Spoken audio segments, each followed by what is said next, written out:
السلام عليكم ورحمة الله وبركاته نحمده ونصلي على رسوله الكريم أما بعد সম্মানিত দিনী ভাই ও বোনেরা, আপনারা সকলেই কেমন আছেন? আশা করি আল্লাহ সুবহানাহু ওয়া তাআলার রহমতে সকলেই ভালো আছেন। সম্মানিত দিনী ভাই ও বোনেরা, আজকে আপনাদের মাঝে একটি কোরআনী বিষয় নিয়ে আসলাম। বিষয়টি হইতেছে যে সকল মহিলারা বন্দা বলেন বা বান্দা বলেন, যে ভাষাই বুঝেন না কেন, অর্থাৎ যেই মহিলাদের সন্তান হয় না, যাদের সন্তান হয় না, এদের বুকে বহু কষ্ট। এক তো সন্তান না হওয়ার কষ্ট, দ্বিতীয় হইতেছে মানুষের কুকথা শোনার কষ্ট। এই দুইটা কষ্টই অনেক ভারী, অনেক ওজনের। এই জন্য যে সকল মা বোনদের বাচ্চা হয় না, সন্তান হয় না, যারা বান্দা, এদেরকে আজকে কোরআনে একটি আমলের কথা বলবো। যদি আপনি আমলটি করতে পারেন, ইনশাআল্লাহ আল্লাহ সুবহানাহু ওয়া তাআলা আপনার গর্ভে আল্লাহ সন্তান দান করবে ইনশাআল্লাহ। যেমন তেমন সন্তান না, নেককার সন্তান আল্লাহ দান করবে। কি আমল করবেন? চলুন আমরা কোরআনী আমলগুলোকে জেনে নিই। যদি এই আমলটি আমাদের অনেকের কাজে নাও লাগতে পারে, কারণ সকলকে তো আল্লাহ তাআলা বান্দা বানায় নাই।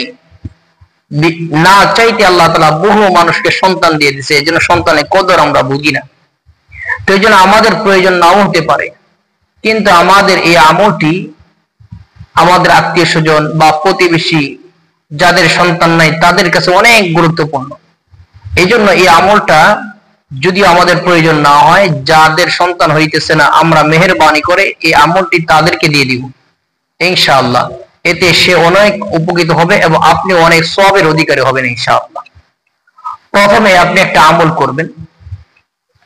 আমলটি হইতেছে, আপনি প্রতি মাসে যে অসুস্থ হন, যেটাকে মাসিক বলে, এই হায়েজ থেকে পবিত্র হওয়ার পরে যেদিন পবিত্র হবেন, ওই দিন তো গোসল করে নামাজ আদায় করবেন। ওই দিন থেকে অথবা তার পরের দিন থেকে শুরু করবেন। ফজরের সময় প্রথমে 2 রাকাত সুন্নত নামাজ আদায় করবেন। এরপর আউযু বিল্লাহি বিসমিল্লাহ শহীদ সূরাতুল ফাতিহা, আলহামদুলিল্লাহি রাব্বিল আলামিন, এই সূরাটি বিসমিল্লাহ শহীদ এই সূরাটি 41 বার পাঠ করবেন। 1 গ্লাস পানি নেবেন, ওই পানির মধ্যে ফু দিবেন। এরপরে ফজরের ফরজ নামাজ পড়বেন। ফরজ নামাজ শেষ হয়ে গেলে কয়েকবার ইস্তেগফার পাঠ করবেন, কয়েকবার দুরূদ ইব্রাহিম পাঠ করবেন। এরপর সূরা নূর, কোরআনে কারীমের মধ্যে একটি সূরা হইতেছে সূরা নূর। সূরা নূরের 50 নম্বর আয়াতে কারিমা 7 বার তেলাওয়াত করবেন। যারা পারেন না, কোরআন পড়তে পারেন না, তারা কি করবেন? তারা এই ফজর নামাজের পরে কয়েকবার ইস্তেগফার এবং দুরূদ শরীফ পাঠ করে সূরা ইখলাস, কুল হুয়াল্লাহু আহাদ, এই সূরাটি 200 বার পাঠ করবেন। এরপর আপনার যদি অন্য কোনো আমল থাকে, সেই আমলগুলো শেষ করবেন। এরপরে খালি পেটে, আগে কোনো কিছু খাবেন না, খালি পেটে ওই যে পানিতে ফু দিয়ে রাখছেন, ফজরের নামাজের সময় 2 রাকাত সুন্নত পড়ে সূরাতুল ফাতিহার আমল করে যে পানিতে ফু দিয়ে রাখবেন, ওই পানিটা পান করবেন। এইভাবে প্রতিদিন সকালে এই আমলটা আপনি করবেন। আর 5 ওয়াক্ত ফরজ নামাজের পরে আল্লাহর কাছে চাইবেন, রব্বি হাবলি মিনাস সালিহিন, রব্বি হাবলি মিনাস সালিহিন। দোয়া করবেন, আল্লাহ আপনি আমাকে নেক সন্তান দান করুন, আল্লাহ আপনি আমাকে নেক সন্তান দান করুন। 2 নাম্বার হইতেছে হরিণের চামড়া, হরিণের পাতলা চামড়াটা, পেটের দিকে যে পাতলা চামড়া থাকে নাভির দিকে, এই পাতলা চামড়া সংগ্রহ করবেন। সংগ্রহ করার পরে কোরআনে কারীমের মধ্যে একটি সূরা হইতেছে সূরাতুর রাদ।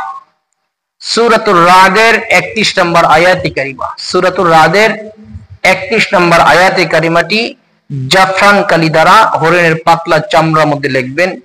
এরপর এটা ওই যিনি বান্দা মহিলা, ওনার গলায় ব্যবহার করবেন।